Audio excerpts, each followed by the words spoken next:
Hi everyone. Today I'm going to go over the processes that are necessary to write total ionic and net ionic reaction equations. Now, what a net ionic equation is sort of a shorthand notation of what goes on in a reaction that occurs in aqueous solution. So, in order to do that, we sort of have to navigate through the molecular equation, travel through the total ionic equation, and then ultimately arrive at the net ionic equation from there. So the way to do that is to go and first, if you're not provided with a complete reaction equation to begin with, then you need to complete it. In this particular case, shown here, I have potassium phosphate in aqueous solution reacting with aluminum nitrate in aqueous solution. So again, we should recognize, based on what we learned last year in general chemistry, that this is a double displacement reaction. And so interchanging the cations and the anions for the reactants should give me the products. Well, if I do that, I should end up with potassium nitrate and with aluminum phosphate. Okay? Now, it's important that we understand not only the identities of the products involved in the reaction, I also need to know their states. And in order for me to know their states, then I need to consult the solubility rules. Now, I know it may seem a bit daunting to sit there and look at this table and think I'm going to have to memorize that whole thing, but in reality, the important thing to take out of this table is to understand and use the general trends. So, for example, all right, in this particular reaction, I have potassium nitrate. Well, as it turns out, all group 1 metal cations produce soluble salts. And any salt containing nitrate is also soluble. All right, so nitrates are soluble, and basically all alkali metal cations actually prove exceptions to those compounds that are insoluble. So that means that all group 1 metal cation compounds are also soluble. So because of that, potassium nitrate is a soluble compound, and I'd get an aqueous solution of potassium nitrate as my product. Now, phosphates are generally not soluble unless the metal cation associated with the compound is a group 1 metal cation, as stated here. Phosphates, and they're only soluble if I have a group 1 metal cation or the ammonium ion. And so as a result, then basically, since aluminum is not a group 1 metal cation, nor is it the ammonium cation, then that means that aluminum phosphate is insoluble, meaning that it should form a precipitate, or a solid, out of the aqueous reaction. And so, now that I understand the identity of the products that I'm going to get, I also know their states, I also still have to follow the rules of stoichiometry. And right now, I have 3 potassiums and 3 nitrate anions on the left-hand side, but on the right-hand side, I only have 1 of each. So that means that potassium nitrate should have a coefficient of 3 on the right-hand side of the equation. And now this equation is balanced. Now, again, as I said, this is the molecular equation. I need to write the total ionic equation, and the way that I do that is I dissociate anything that will dissolve strongly in water. So any soluble ionic salt will dissolve and dissociate in water to give me its constituent ions. The same is true of strong acids. Now, as it turns out here, potassium phosphate is a soluble ionic salt. So it dissociates to give me potassium cation and phosphate anion. But again, stoichiometry still is important. And so since there were 3 potassiums, I'm going to need 3 potassium cations as I start to write the total ionic equation. Moving on to the second reactant, basically here, what I have is aluminum cation and nitrate anion. But again, I can't forget about the stoichiometry, so that nitrate should have a coefficient of 3. moving on to the product side. Here, the potassium nitrate should dissociate, since it's a soluble ionic salt, to potassium cation and nitrate anion. Once again, taking into account the stoichiometry, I should have 3 moles of each, since there was a coefficient of 3 multiplying across the formula for the potassium nitrate. Then, I also have the aluminum phosphate, but the aluminum phosphate was not a soluble ionic salt. It was insoluble and gave me a solid precipitate, and so I cannot dissociate the aluminum phosphate. That formula remains together. So this is the total ionic equation.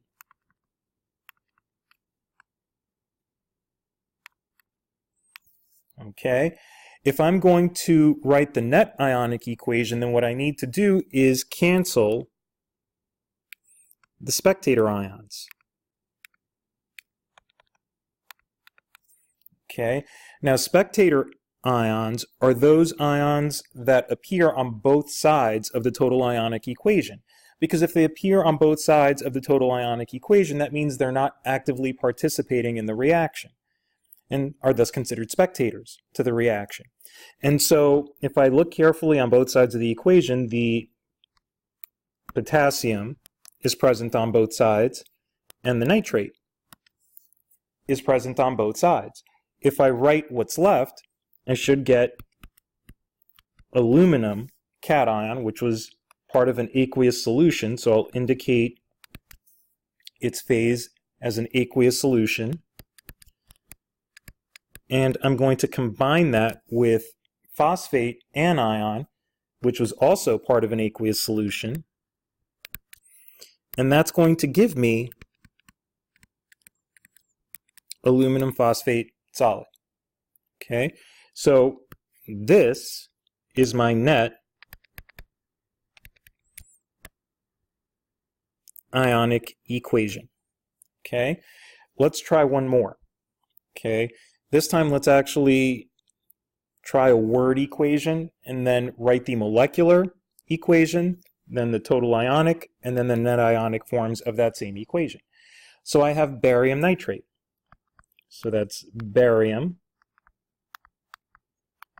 nitrate. Okay, based on a review of nomenclature earlier, you guys should be able to confirm that that's the correct formula of barium nitrate. And I'm going to combine that with ammonium phosphate. Okay, both of these are an aqueous solution. Okay, now I'm going to predict the products of the double displacement reaction by once again interchanging the cationic and anionic components of the reactants. That's going to give me barium phosphate plus ammonium nitrate. Okay, now again, I'll apply the solubility rules. Okay, well, all ammonium salts are soluble. All nitrate salts are soluble. And so that means ammonium nitrate is a soluble compound and should give me an aqueous solution as a product. Barium phosphate, however, phosphates are typically insoluble unless I have a group 1 metal cation, but barium is from group 2. And so as a result, barium phosphate should not be soluble, and that should be a precipitate. I also have to balance this equation. So let's start with the phosphates. Here, there are 2 phosphates on the right-hand side, whereas there's only 1 phosphate on the left-hand side. So I should multiply the formula for ammonium phosphate by 2. Now that means that there should be 2 times 3, that's 6 ammonium cations on the left-hand side, so that means I need a 6 on the right-hand side. Now, that means that now I'm going to have 6 nitrates, but I only have 2 nitrates on this side. and I also need 3 baryums, and over here there's only 1, so I'm going to multiply this by 3. So if I check 3 baryums on either side, I also have 6 nitrates on the left-hand side, 6 nitrates on the right-hand side. I have 6 ammoniums on the left-hand side and 6 ammoniums on the right-hand side. And then I have 2 phosphates on the left-hand side and 2 phosphates on the right-hand side. So this equation is balanced. Now I'm going to write the total ionic equation by separating out the ions for those compounds that give me aqueous solutions. So in so doing, I would need 3 moles of the barium cation, and then 3 times 2, that's 6 moles of the nitrate anion. I'll need 6 moles of the ammonium cation, 2 times 3, 6, and then I'll also need 2 moles of the phosphate anion. Moving on to the product side. Well, the barium phosphate is my solid, so I'm going to leave that formula as is and not separate it out into its constituent ions. But I will do that to my ammonium nitrate since it gives me an aqueous solution. And that should be 6 moles of the ammonium ion plus 6 moles of the nitrate ion, since the 6 multiplies across all components of the ammonium nitrate. So there's my total ionic equation. And I'm going to cancel my spectator ions. Well, the 6 nitrates cancel, and the 6 ammoniums cancel. Okay, so that leaves me with the following. 3 moles of barium cation in aqueous solution being combined with 2 moles of the phosphate ion in aqueous solution. That's going to give me barium phosphate. Once again, let's check if everything balances as it should. So I have 3 bariums, 2 phosphates, 2 phosphates. 3 times 2 is a positive 6 charge because of the barium cation, but I have 2 times 3 minus, that's a 6 minus charge from the phosphates. So adding up a charge of positive 6 and negative 6, the total charge is 0. Barium phosphate's a neutral compound, so its charge is 0. So that means that this net ionic equation balances and should be correct. So as we try these tomorrow, all right, and you go to use these solubility rules, I want you to focus on seeing what the trends are. Which compounds are always soluble? All right, ask yourselves that. Also, ask yourselves which are the exceptions that actually change that behavior. Notice that the exceptions tend to be the same elements over and over again, by and large. All right, same thing for those compounds that are typically insoluble. The exceptions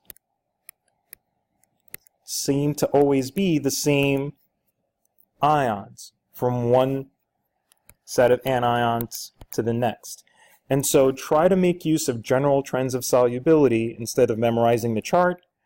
Try to understand how to dissociate those portions of an aqueous reaction equation that should be dissociated to arrive at the net ionic equation. So if you have any questions, again, please by all means email or speak to me in class tomorrow. Have a good night, and I will see you guys.